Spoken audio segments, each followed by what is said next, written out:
It's that time of year again. You're probably thinking about the new year. It's time for all the new year, new me social media posts, all of the ads ramping up about getting in shape for January 1st. We all know that New Year's resolutions are heavy on everyone's minds. The unfortunate reality, though, is if you're listening to this in between Thanksgiving and the new year, chances are you're in what I call the quitting phase. That's the time when people tend to let their foot off the gas because it's cold, it's winter, it's holidays, and I'll start again in the new year. But if that's been you in the past, and if you know that starting off the new year with crummy habits, deconditioned, and maybe a little extra weight on you just doesn't feel the best, you have a chance to do something different this year. For my clients and the people that I work with, instead of quitting season, I make this gasoline season. How can we pour fuel on the fire that we've been building all year round? How can we, instead of taking our foot off the gas, put the pedal to the metal? How can we come into the new year full of energy, full of excitement, and using the momentum we've built all year rather than losing it?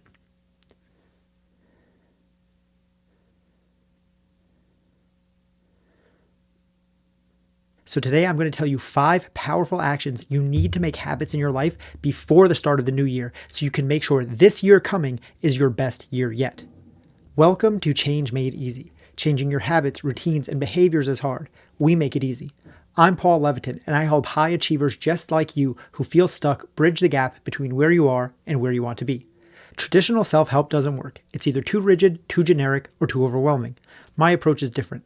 I simplify change by making it so easy it can't not happen. Using my easier framework, I'll help you create habits, routines, and behaviors that stick for good, so you can stop struggling and start thriving. It's that easy. I'm recording this episode on December 1st, 2025. Maybe you're listening to this the first, second, third week of December, but really it doesn't matter when because the information I'm going to give you today is relevant year round, and it doesn't matter if it's a new year, new month, or just a new day. The first thing I want to get right out of the way, as I said, I'm going to give you 5 powerful actions that you need to make habits before the start of the new year. And so you might hear that and think, well, doesn't it take so long to build a habit? You've probably heard statistics thrown around like it takes 30 days, 60 days, or anything like that to build a habit. The reality is there's no one set number or one set amount of time that it takes to build the habit. Taking something from just an action and turning it into a habit has many factors that affect how long it takes to actually be ingrained in you, how challenging the thing is, what your other habits are like, what the rest of your life are like, what your environment is like, and a lot of other things go into deciding if something can or will become a habit and how long it will take. So don't listen to anyone who says that it takes a certain amount of time for something to become a habit. As if you do something for 44 days, it won't be a habit, but as soon as you pass day 45, then boom, automatically it's a habit. It just doesn't work like that. So today, I'm going to give you simple actions that you can start to take today. And if you do these for 2 to 3 weeks, you will start to feel an ease in doing them, and they will start to, if not be completely habitualized in your life, they will be well on their way to becoming an easier habit. And when these things become habits in your life, you will 100% see change in the way you feel, the way you look, and the way you go about your life. And just for clarity, these actions and habits that I'm going to go over today are mostly around our health, our physical body, because I know that this time of year, again, coming into the new year, this is something that a lot of people have top of mind. There's statistics that something like 70% of people set New Year's resolutions or goals around improving their health. So I want to help in that if that is you. The first 2 are going to be about eating. The second 2 are going to be about other actions. And then the last one is kind of a catch-all. So the first action that is around your health and your nutrition that you can start with today that will become an easier habit into the new year and beyond is that if you're trying to eat more healthy, like most people are, focus on eating more, not less. I think that a lot of people assume that to eat healthy, especially if your goal is weight loss, but in general, if you want to be a healthy person, that you need to eat less. It means cutting things out. It means cutting back on things. And that might be true to some extent. If you're eating nothing but McDonald's French fries and milkshakes, then you might have to cut back on those foods.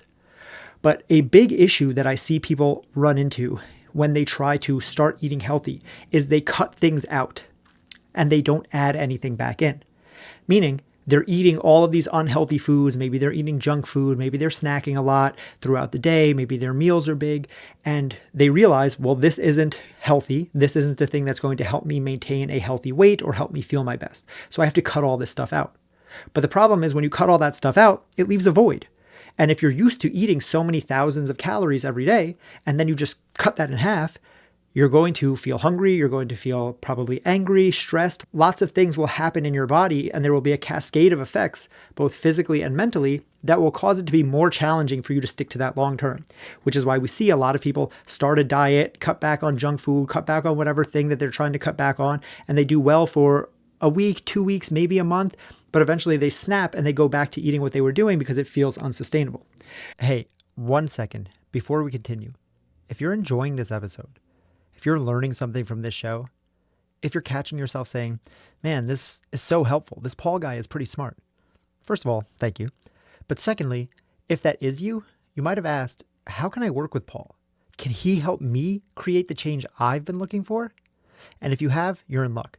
Because after 12 years as a coach, both in person and online, for the first time ever, I'm opening up my calendar specifically to talk to you, my podcast listener.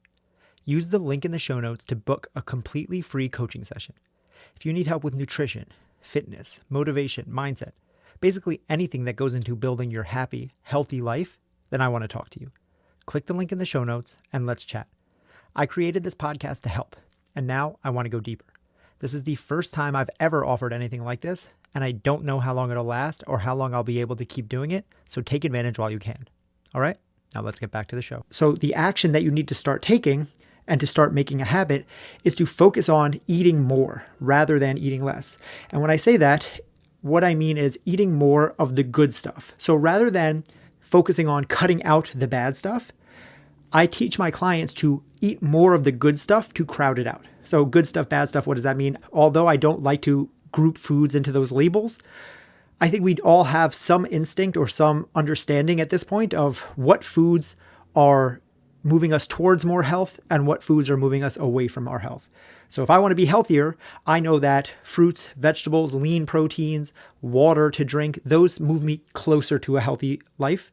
And foods like deep fried everything, ice creams and things that are just pure sugar and processed junk, those are probably moving me farther away from my health goals. So if we don't like the terms good and bad, which I don't, we can say moving us closer to our healthy goals and moving us farther from our healthy goals. So I want more foods that move me close to my healthy goals.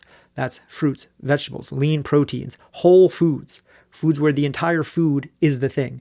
Broccoli, rice, potato, steak. There's no ingredient list. It just is the thing. When I focus on eating more of those foods tend to be more filling, more satiating. They make me feel fuller. They make me feel more satisfied.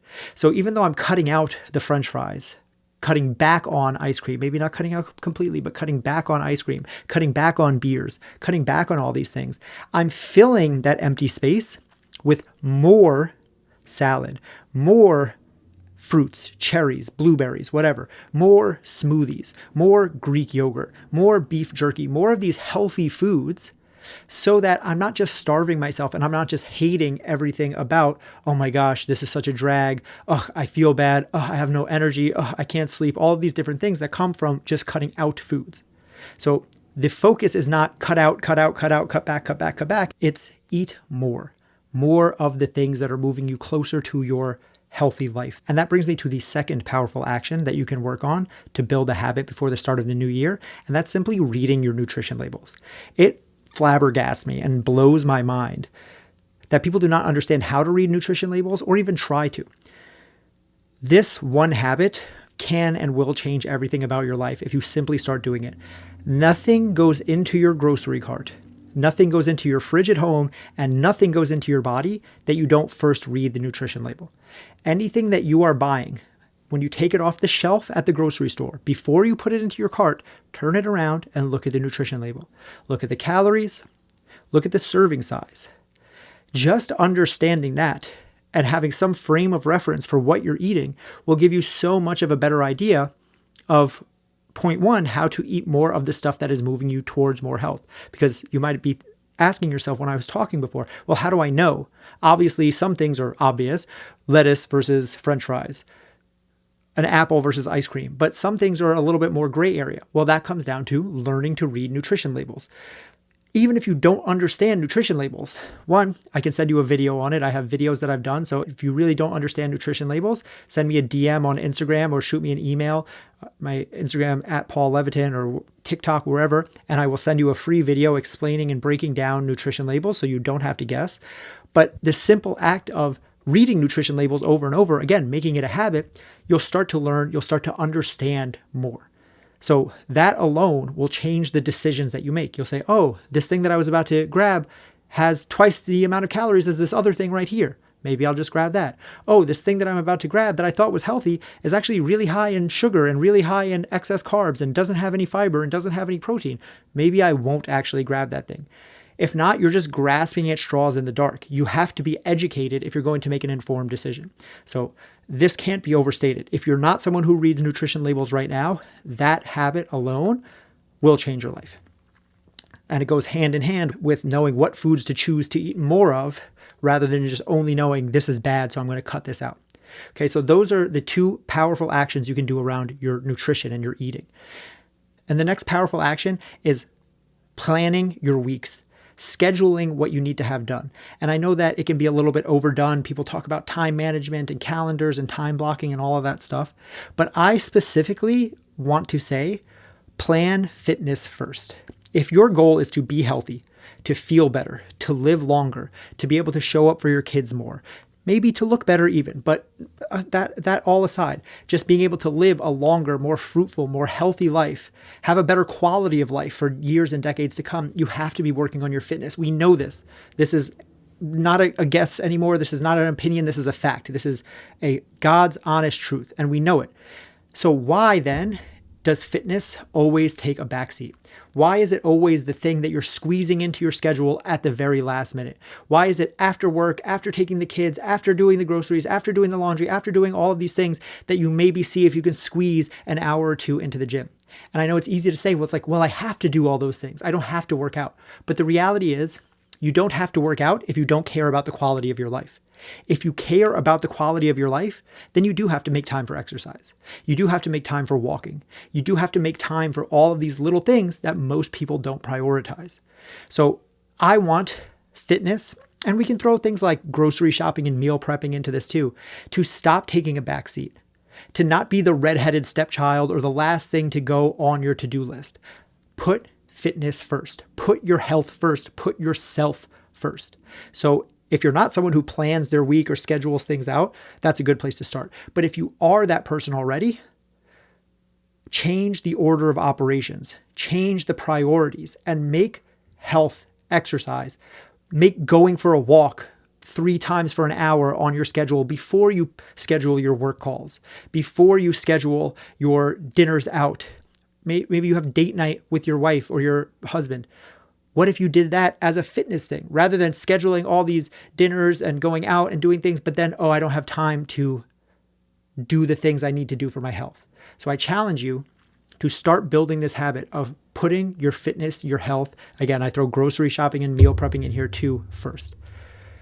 The fourth powerful action that you can start to make a habit before the end of the new year is simply to control your consumption. I'm sure you've heard just as much as anyone else over the past years how bad it can be to be constantly consuming the massive onslaught of junk that's out there that's always coming at us. And especially now that AI and all these AI video things are out and just growing, this can't be overstated. Netflix, Hulu, Disney Plus, TikTok, Instagram, Facebook, they're all fighting for your engagement and fighting for your time. They're fighting to keep your eyeballs glued on them. And when your eyeballs are glued on these things, you're not doing anything else. You're not putting your fitness first, like I just said. You're not focused on eating those healthful foods that are bringing you closer to your healthy life. You're not learning how to cook or reading nutrition labels. You're scrolling. So I'm not saying to cut that out completely. I'm not saying don't watch Netflix. I love Netflix. Stranger Things just came out. I'm going to binge watch it.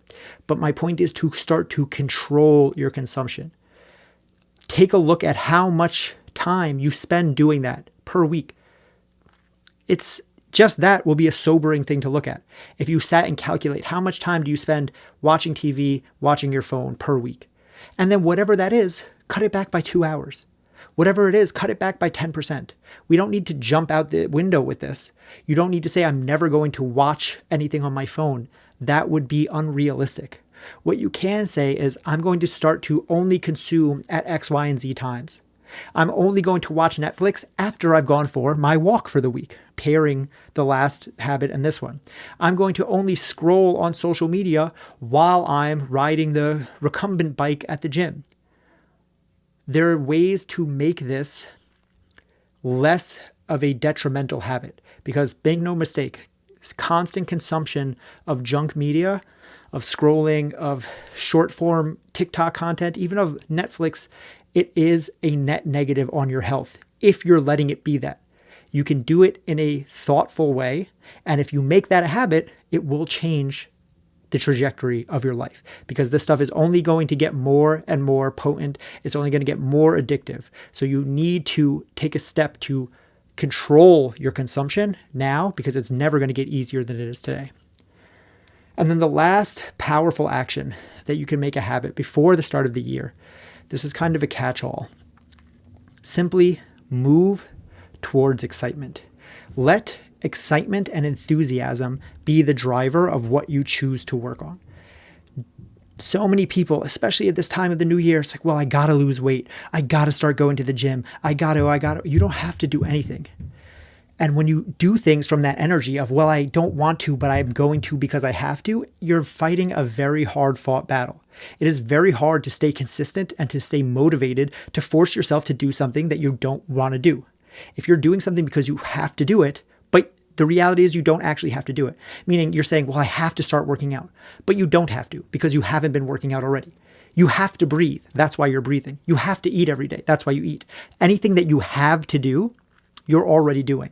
So by definition, if you're not doing something right now, then you don't have to do it. You might say, I have to go to work. Okay, that's about it. So if you're saying, I'm going to start eating healthier because I have to, even if you have diabetes, even if you have some pre-existing condition where your doctor has told you you're going to get sicker if you don't fix it, you still don't have to do that thing. You can just get sicker. You can just get worse. And that is the decision that you're actually choosing when you're trying to force yourself to do something. So rather than trying to force yourself to do something that you don't want to do, start with excitement and enthusiasm. Yes, it would be good if you started to exercise more, but that doesn't mean you have to start going to the gym and lifting weights. You could start playing pickleball. You could start riding your bike. You could start taking taekwondo. You could start rollerblading with your kids. There are so many options. And if any of those feel better to you, maybe just now when you heard me say rollerblading with your kids, your eyes lit up and you went, I didn't even think about that. That's what you need to move towards. Move towards that excitement and that enthusiasm. Move towards the things that you actually want to be doing, as opposed to trying to force yourself to do something that you don't actually care about, because all that's going to lead to is you dragging your feet and eventually giving up and quitting. So just to recap, the 5 powerful actions that you can start today to build into habits before the start of the new year. Eat more, not less. Eat more healthful foods to crowd out the foods that take you away from your prime health. Don't think about just cutting things out. Think about eating more of the things that are going to make you need that other stuff less. Second is learn to read nutrition labels and make that a habit. Nothing goes into your grocery cart, nothing goes into your fridge unless you've read the nutrition label. Number 3 is plan your weeks with fitness and health first. Plan when you're going to grocery shop. If you're going to meal prep, when is that going to happen? If you're going to go to the gym, if you're going to go on walks, if you're going to do yoga, put those in your schedule first before you start planning all of these other things. Even work things if you have that flexibility. Prioritize your health because no one else is ever going to prioritize it for you. Number 4 is control your consumption. Take a look at what you're consuming in terms of media. Netflix, Hulu, TikTok, whatever it is. How long are you spending on these things each day, each week? And then start to regulate that back just a little bit.